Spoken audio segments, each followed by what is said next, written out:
Já está gravando. Quem é o Jorge Damasceno? Não gosto de falar nisso. Meu nome é Jorge Damasceno. Sou filho de Edgar Alves Damasceno, Maria de Nazaré Medeiros Damasceno.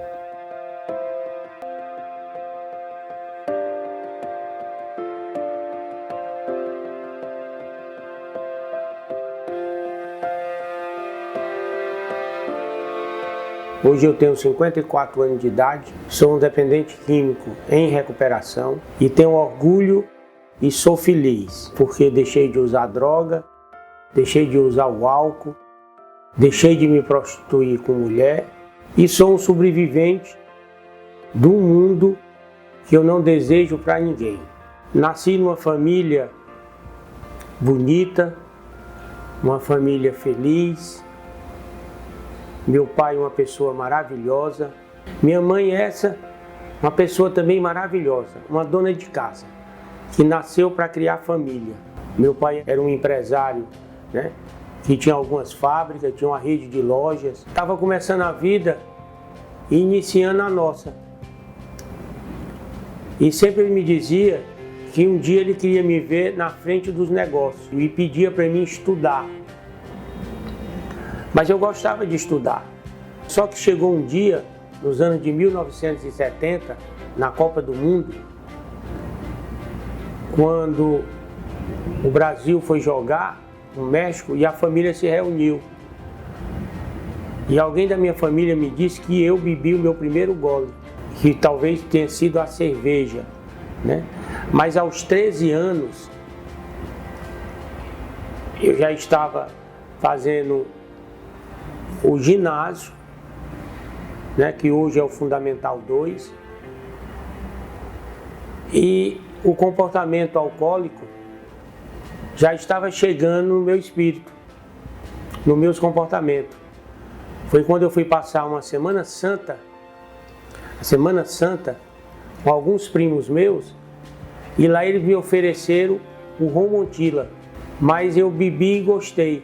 E ali ia tirar o meu primeiro sonho, que era a natação e o esporte. E o sonho de estudar, o sonho de conquistar um dia uma faculdade para vir trabalhar com meu pai, que eu sonhava, ali começava a vir o fim. Meu pai tinha algumas lojas no centro, tinha uma cadeia de loja que era a loja Damasceno. Eu me aproveitava dessas lojas para me tirar dinheiro. E pegava esse dinheiro e levava alguns amigos meus para a beira da praia para beber escondido e se prostituir com mulher. Eu já estava virando à noite, com 14 anos de idade, de sábado para domingo eu passava a noite bebendo e farriando. E minha mãe começou a desconfiar. E um dia ela disse para o meu pai, né, que eu tinha chegado em casa com efeito de álcool. E eu me lembro muito bem que nesse dia, meu pai se levantou e foi colocar a mão nas minhas costas. Eu ainda estava acordado. E ele falou, as costas dele estão quentes, está com cheiro de bebida, né? No outro dia ele falou comigo, né? Eu disse para ele que não ia fazer mais, que não ia beber, que eu tinha bebido só um copo de caipirinha. Mas isso tudo para manipular ele. E hoje muita gente pergunta para mim, e o teu pai, a tua mãe, né? Meu pai não tinha informação do alcoolismo. Minha mãe então também não tinha, né?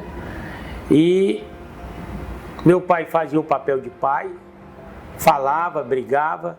Cheguei a apanhar algumas vezes esse comportamento de sensação de prazer, um caminho mais fácil, né? O caminho que não era para ser descoberto com a idade que eu tinha. Aquilo ali eu me apaixonei, vim a gostar.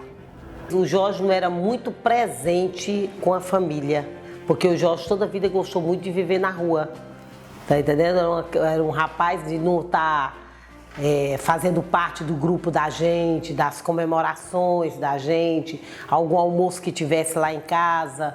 Nunca ele estava presente, sempre ele estava na rua. A gente nunca foi de conviver com esse problema do Jorge, porque o Jorge nunca foi de dar, vamos dizer assim, ele dava o trabalho a meu pai e a minha mãe, mas a gente não dava, porque a gente não se ligava, a gente não estava preocupado com o problema do Jorge, porque não sei se era a idade da gente naquela de brincar, de passear, de viajar, de estudar, de namorar e tudo, aí vem casamento, aí vem filhos e tudo, então a gente nunca foi de se preocupar. Como meu pai tinha um poder aquisitivo bom, certo? Ele cobria muitos os defeitos que existia do Jorge em casa, para não trazer problema para dentro de casa para minha mãe. Aquela idade de 14 anos, que era a idade para dar o início dos meus estudos, continuar com meus esportes, não, eu troquei para o mundo do alcoolismo. Meu pai descobriu, me mandou para São Paulo, meu pai deu um apartamento, deu a liberdade, deu o melhor colégio, deu a segurança e pedia, meu filho, se afaste das amizades, procure estudar para um dia você ser gente, para amanhã você não se humilhar para a sua própria vida. Eu sempre estarei do seu lado, que ele dizia para mim. Mas essa mudança geográfica, para mim, melhorou, para ele piorou, porque eu vinha conhecer outras pessoas. Em 1975, eu usei a maconha através da amizade de um melhor amigo meu, que me ofereceu a maconha pela primeira vez. Eu usei e gostei. A partir dali, eu dei continuidade no uso da maconha. Comecei usando um cigarro de maconha por dia. Passei alguns dias, alguns meses fumando um cigarro. E depois passei a usar 2 ou 3 cigarros de maconha durante o dia. E isso cresceu mais ainda, porque eu só dormia através do efeito da maconha. Eu já tinha usado 8 cigarros de maconha. E a maconha e o álcool me apresentou o LSD, né? Me apresentou o Extras, que antigamente chamava da pílula do amor, né? Me apresentou o chá de cogumelo, como me apresentou também o chá de zabumba, né? Me apresentou os remédios controlados e outros tipos de droga, como o gás freonze do ar-condicionado, né? O lança-perfume, o cheirinho da loló. Então, em São Paulo, eu praticamente virei um clínico geral de droga. Eu me glorificava porque eu estava usando droga, né? Porque a droga, no início, ela te dá uma sensação de prazer muito boa, né? Você cresce. E eu acredito que algumas frustrações que eu tinha na minha vida, né? Alguns defeitos que poderiam ser resolvidos com pedido de ajuda, a droga ia resolver naquele momento. A timidez, a falta de coragem para resolver alguma coisa, né? Dentro de uma festa, um namoro, de conhecer novas pessoas. Como eu poderia conhecer sem nenhum efeito de droga, de nenhum tipo de substância química, mas todo dia, geralmente de manhã e à tarde e à noite, eu tinha uma substância química na minha cabeça. E um dia, Deus, que estava vendo a minha vida totalmente descontrolada, né? E Ele nunca me abandonou, Ele mandou uma menina. Mandou uma menina para me dar o meu primeiro passo da minha recuperação, né? Era uma judia francesa que vinha se casar comigo, uma menina que não tinha usado droga, que não bebia, não fumava, né? E pedia para mim parar de usar droga, de me prostituir, de beber, para seguir uma linha de vida correta, para amanhã fazer minha faculdade e ajudar meu pai no trabalho, né? E cheguei em Fortaleza com ela, foi quando eu comecei a trabalhar com meu pai. Meu pai até me disse: meu filho, se você quiser deixar para trabalhar depois e fazer sua faculdade em qualquer país do mundo, eu lhe coloco para você fazer a sua faculdade. Mas como eu não tinha terminado meu ensino médio, 3 meses antes eu deixei de estudar, disse para ele que queria trabalhar e ia fazer minha faculdade aqui em Fortaleza, né? Porque as drogas e o álcool e a prostituição já tinham tirado o meu direito de estudar, já tinha tirado o meu primeiro objetivo. Aos finais de semana eu saía da fábrica ou das lojas e só voltava no domingo à noite para casa. Um dia ela ficou grávida e eu fui embora. Aliás, ela foi embora, né? Eu vim saber que ela estava grávida em São Paulo, hoje ela mora na França. Até hoje eu não conhecia a minha família, a minha filha, né? Não conhecia a filha que Deus ia me dar para mim criar. E eu troquei pelas drogas. Foi quando meu pai me entregou uma chave, e essa chave ele me disse: filho, agora eu quero te conhecer no mundo do negócio.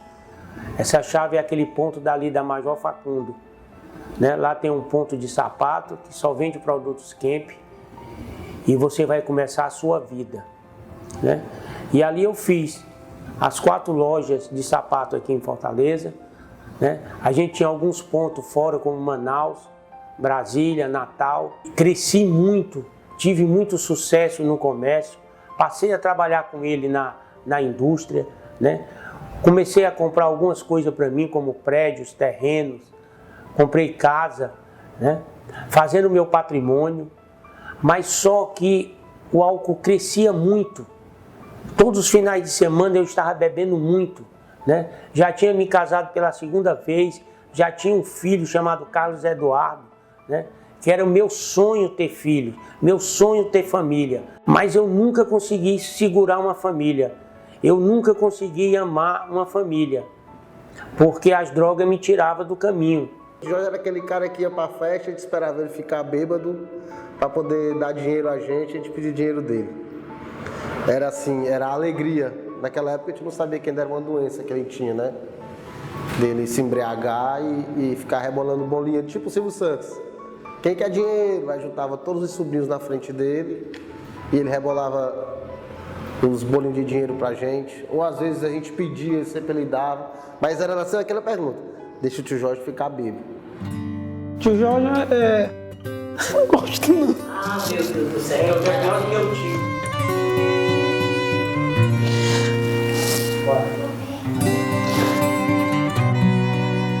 Droga sempre foi uma coisa presente dentro da família, entendeu? Com o meu tio Jorge, com o meu tio Eduardo, que sempre usaram droga. Eu me lembro bem que o meu tio Eduardo levava a gente, eu e vários sobrinhos, para ir comprar droga com ele, para poder disfarçar a bocada, a polícia não pegar, entendeu? Porque enchia um carro de menino, entendeu? E eu sempre vi aquilo, mas como eu tinha uma pressão muito grande dentro de casa, em orientação do meu pai, que não use, você tá vendo seu tio, então para mim nunca achei necessário de usar, entendeu? Eu sempre vi a droga como uma coisa viciante, uma coisa que você, se a química depois de entrar no seu corpo, você passa a se viciar, e se você se viciar, você vai ser eternamente um dependente químico, né? E a cocaína eu vim a usar há 21 anos na minha vida. Namorei com ela durante 21 anos. Mas no início a cocaína era muito difícil em Fortaleza. Tinha poucas pessoas que vendiam cocaína, né? Inclusive até um próprio irmão meu já usava, mas eu não tinha contato com ele em questão de uso, né? Eu tinha medo de dizer para ele que eu estava usando cocaína. As coisas começaram a entrar num ritmo de irresponsabilidade. Na metade dos anos 90, quando meu pai morreu, os negócios já não estavam bem, nem para o meu pai, nem para mim. As mudanças das moedas, né, de cruzeiro para cruzado, de cruzado para cruzado novo, né, estava chegando a URV, né, e as fábricas também já não estavam andando bem.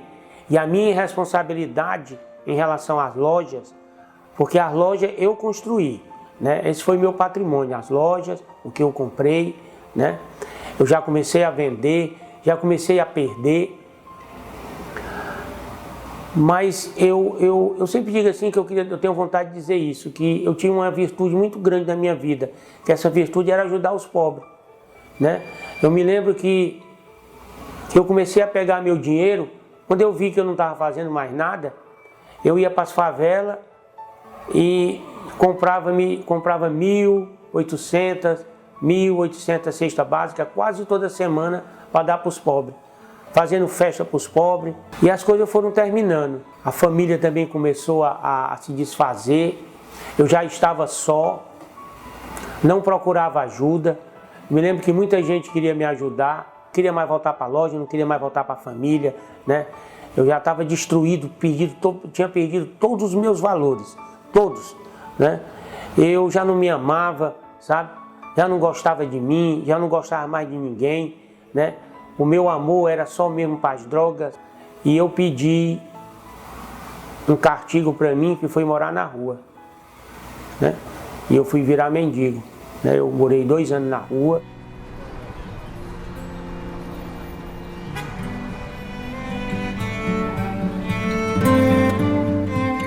A gente dormia ali, perto daquela árvore ali.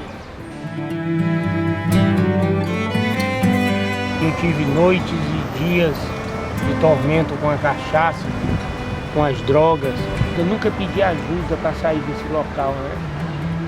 Eu cheguei a gostar daqui, sabia? Para mim, naquela época que eu estava aqui, era a minha casa. Eu me lembro quando eu saí daqui, eu chorei muito, né? E hoje eu estou chorando de nojo, sabe? Nojo. Como é que um homem que tinha família, tinha tudo na vida, como é que as drogas é tão poderosas para levar um ser humano aí, né, bicho? Onde começou a vir os desleixos da vida, né? A solidão. Eram outras coisas.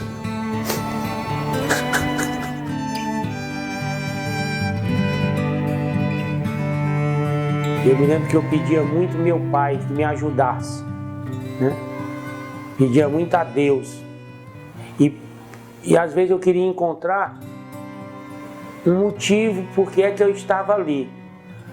Eu olhava e perguntava para mim se era a falta do dinheiro. E meu espírito dizia que não, né? Meu espírito não dizia que era o dinheiro. E realmente não era o dinheiro, né? Eu às vezes perguntava para mim se era o meu trabalho que eu tinha perdido, as minhas lojas, né? Aquilo que o meu pai queria me dar, que eram as fábricas, o conhecimento, né? A riqueza, o luxo. E meu espírito também dizia que não. Não era o dinheiro, nem era o luxo, nem eram as empresas. E às vezes eu me perguntava por que era que eu estava sozinho, né? E me entregando uma garrafa de cachaça, né? Me entregando uma substância química que era a cocaína, né? Eu pedia sempre essa resposta para mim, mas a vida nunca me deu, sabe? Nunca me deu na ativa. Eu nunca soube enxergar aquela pedra mais preciosa que eu tinha perdido na minha vida, e era uma das coisas mais lindas que eu sonhava, que era a família.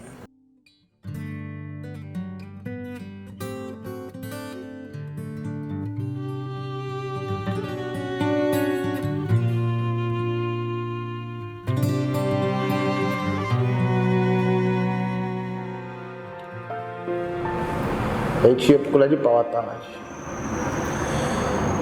E foi exatamente um amigo meu que viu. Eu digo, ali não é teu tio não? Aí eu olhei e eu disse, porra, o tio Jorge. Numa hora um lado meu disse, deixa ele aí, que eu sei que ele não vai sair daí mesmo. Mas pelo amor que eu tenho por ele, que é muito grande até hoje, eu não preciso dizer isso pra ninguém. Eu fui lá, acho que eu nem se lembra disso. Eu fui lá, até toquei hoje nessa blusa que ele tinha, uma calça jeans, surradinha, com uma blusa gola polo marrom. Eu fui lá e acordei ele e disse, bora Márcio, levanta daí, vamos pra casa. Aí ele olhou pra mim com os olhos vermelhos, né? Já estava muitos dias sem acordar, e por causa do efeito da droga. Ele olhou pra mim e disse assim, não, meu sobrinho, deixa eu aqui que eu tô só dormindo, descansando. Eu disse, não, Jorginho, você vai pra casa tomar um banho. Deus sempre foi muito bom, sabe? Olha, eu acho que essa sobrevivência hoje que eu tenho em recuperação, eu acho que foi muita ajuda de Deus, sabe? Muita ajuda das pessoas que não estavam ali do meu lado mais, sabe? Eu acredito que o meu pai me ajudou muito, sabe? Eu senti a presença dele várias vezes. como eu senti a presença do meu pai, sabe? Às vezes quando eu estava no chão, pelo efeito da cachaça, que já não conseguia levantar nem um braço, a droga, o álcool, né? Isso é podre, sabe? Podre. Mas a minha irmã me conseguiu tirar. A minha irmã que eu fiz sofrer muito, ela nunca desistiu de mim. Uma irmã corajosa, sabe? Determinada por Deus de vir um dia e me tirar. Porque acho que a maioria da minha família já tinham cansado de mim. E aí foi quando eu vi o Jorge no fundo do poço, do lado de uma dependente química, que por sinal é até ladrona, né? Assaltante ela, ali na Barra do Ceará. Eu botei ele dentro do carro. Eu digo, agora você vai. Eu botei um funcionário meu para segurar ele, para ele não abrir a porta. Eu dentro do carro, o motorista levando o carro e eu levei ele para a clínica de recuperação. A recuperação dele foi decorrente da decisão dele de um dia querer mudar de vida, de querer passar a ser respeitado pelas pessoas, que as pessoas pudessem enxergar ele com outros olhos. O dependente químico, ele tem uma dificuldade enorme de voltar a uma nova vida, porque existe a doença de comportamento, a doença é incurável, é progressiva, né? E a doença do espírito, né? A doença das vontades, das atitudes, médico nenhum cuida não. Só quem pode lapidar isso é você mesmo. Então essa luta dele foi dele vivenciar, viver e vivenciar cada minuto para ele chegar aqui hoje. Foi assim um aprendizagem na vida dele. Ele aprendeu a lutar, a sobreviver, a ir à luta, a escolher o que ele queria, porque até o momento ele estava assim, ó, neutralizado. Aquele mundo que ele estava vivendo era assim, uma neutralidade. Então, quando ele despertou, que ele teve um despertar espiritual, aí foi outra coisa. E quando eu cheguei na vida do Jorge, aí o despertar dele foi maior, porque ele tinha encontrado uma pessoa que queria viver com ele, queria participar da vida dele, queria transformar a vida dele. Eu tive essa recaída e no outro dia de manhã a Graça vinha me pegar para voltar para casa. E eu disse para ela que só voltava se ela me desse cocaína, bebida e o remédio controlado e o cigarro. Ela me deu, colocou em cima de uma mesa, eu nunca usei, né? Aquele ritual ficou durante 3, 4 dias e foi quando eu entrei em recuperação mesmo até hoje. Como é para a senhora ver o Jorge, seu filho, assim, recuperado? Ave Maria, fiquei muito feliz. Bom, e o Jorge era muito danado, muito mesmo. Às vezes eu ainda fico pensando, Deus ainda me deu essa idade para mim chegar a ver ele assim, desse jeito.